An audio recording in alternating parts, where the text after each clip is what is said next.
everyone and welcome back to my channel. So today I'm going to be doing a tutorial on this makeup look.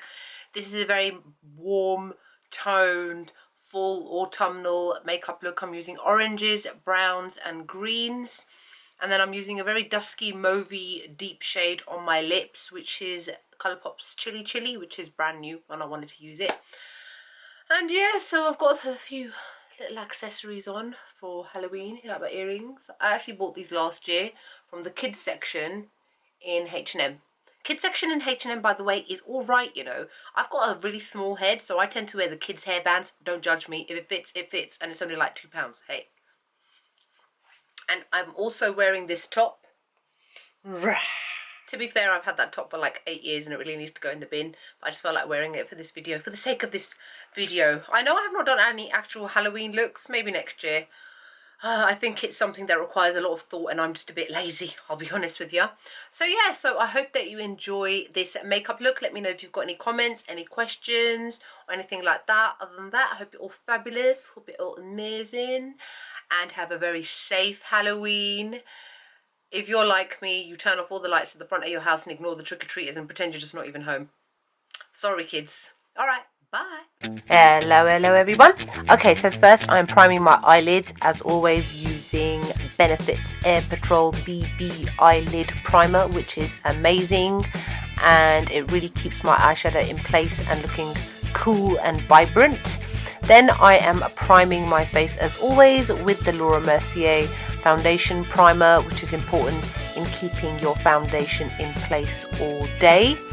Then I am using my Makeup Forever Ultra HD foundation, which is my kind of go-to foundation at the moment. It's my favorite foundation, and I am using 2 pumps of this foundation to dot it evenly all over my face so that it gives a really nice full coverage. Then I'm using my Real Techniques buffing brush to blend it all in seamlessly. Sometimes I'd put a little bit extra on my cheeks because that's where I normally need a little bit more coverage, but at this point I was kind of alright, so I didn't really need to bother doing any of that stuff. That was the face I made because I forgot to press record, as you do sometimes. So as always, anyway, I'm using my Urban Decay Naked Skin Concealer and my MAC Prep and Prime highlighting pen in the shade Light Boost, and I'm using a damp beauty blender to blend it all in, to conceal my under eye areas and then to also highlight the high points of my face before I apply any powder products on top afterwards.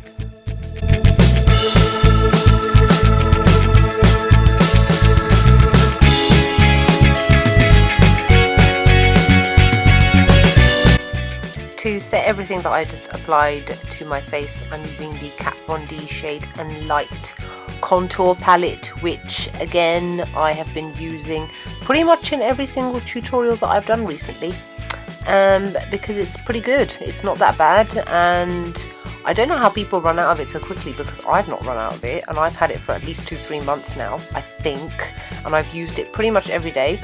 Anyway, and then I am setting my face with my MAC Studio Fix powder foundation in the shade NC40, and I am using a Sigma large powder F30 brush to set it all. Sorry, I'm getting distracted by something else. And then I am prepping my lips, as always, with my Carmex lip balm, just so that they're all nice for the lipstick that I'm going to apply later on.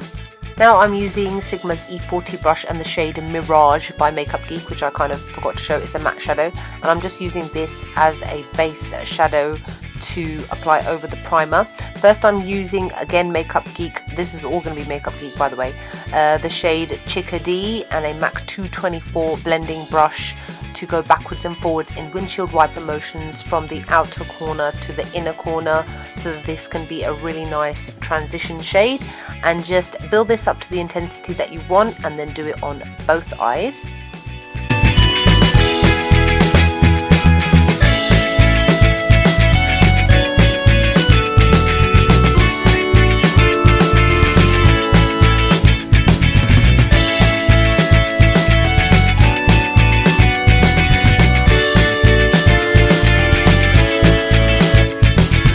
Now this is one of the new matte shades called Morocco, which is a bright orange shade, and I'm using a Makeup Geek soft dome brush to apply it directly into the crease area, and then again in windshield wiper motions go backwards and forwards from the outer corner to 3/4 of the way in. Don't go all the way in, otherwise it will close off your eye, which is not what we want to do, and keep blending backwards and forwards until it's nicely blended out.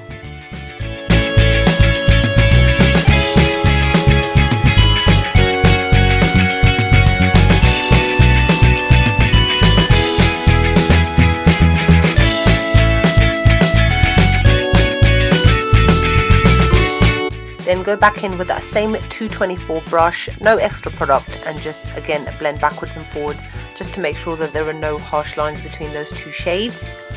The next new shade I'm going to be using is called Americano, which is an amazing deep brown shade, and I am using a Makeup Geek defined crease brush to basically carve out the outer corner of my eye. This is just to give my eye a little bit of definition, which is going to kind of poke out above the other shades that we're going to apply over the lids.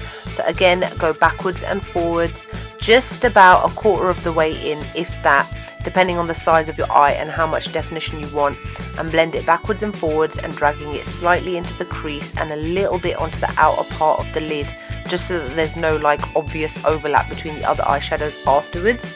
Then again, go back in with Makeup Geek soft dome brush and blend so that there are no harsh lines. I'm so sick of using that word really. No harsh lines. Now this is one of the duochrome shades called Steampunk, and I'm using a small tapered blending E45 brush by Sigma to apply it to the inner part of the lid as well as the outer part of the lid. Blend directly underneath that Americano shade, but it's okay if it blends into it because that was the whole point that it was put there, because it's another brown shade. And just repeat that on both eyes, blending it in as much as possible, but just make sure to stay underneath the crease area and leave a gap in the middle. But don't worry again if the gap becomes quite small, because we'll go over that afterwards. This is an amazing duochrome shade called Karma, which is a gold, but it's got kind of a green tinge to it. And I'm using a 234 Smoky Shader brush by Zoeva to gently and very slowly pat it onto the middle of the lid, the area that you were supposed to have left blank. But obviously it's not going to happen because, you know, it's just life. That's just how it is.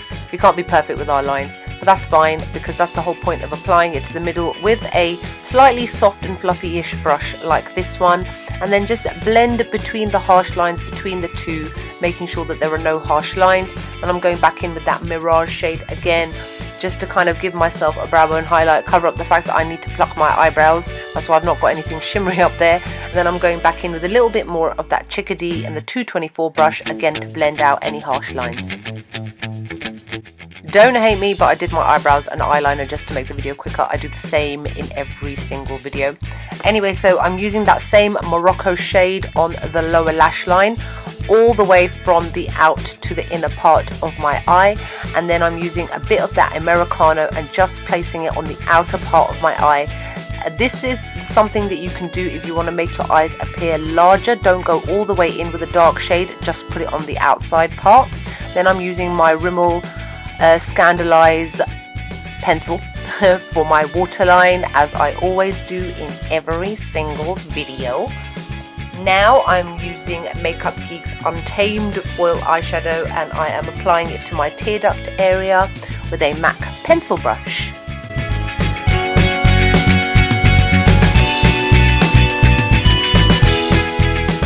And then to finish off the eyes, I'm using a Sigma mascara, and here we are, eyes are done. Obviously if you want to apply lashes, go ahead and apply lashes. I was going to, and then I kind of forgot because they kind of rolled under my bed by accident. Now let's do the face. Moving on, I am using MAC's Give Me Sun Mineralize Skinfinish, and I'm using a Real Techniques blush brush. No contouring, surprise, surprise. Hey, we don't always have to contour our face. But basically, I'm overcompensating for the fact that I'm not contouring and I'm not using any blush. I'm literally going to just be using this to warm up my entire face. This is an awesome product. I really like how you can use this instead of contouring your face. Now, that is Becca's Topaz Mineralize Skin Finish. No, it's not Mineralize Skin Finish. It's a shimmering skin perfector, that's it. And I'm applying it with a MAC stippling brush to my nose and my cheekbones. I always go accidentally overboard on my nose and then end up wiping half of it off. Now I'm dabbing off that lip balm so that my lips are nice and moisturized. And this is Colourpop's Chili Chili Ultra Matte Liquid Lipstick. This seems to be a kind of a new formula. It's a lot thicker than it was before, more comfortable. I really like it. And I'm happy that it doesn't dry down as easily as the first load of liquid lipsticks from them used to do, which was odd, but hopefully they listened to me and saying make it thicker please. Anyway, so this is the finished look. I hope you all enjoyed. Like, comment, subscribe. Love you all. Happy Halloween. That was so lame. Did you get scared? No? Scared by my face, yeah? Okay, bye.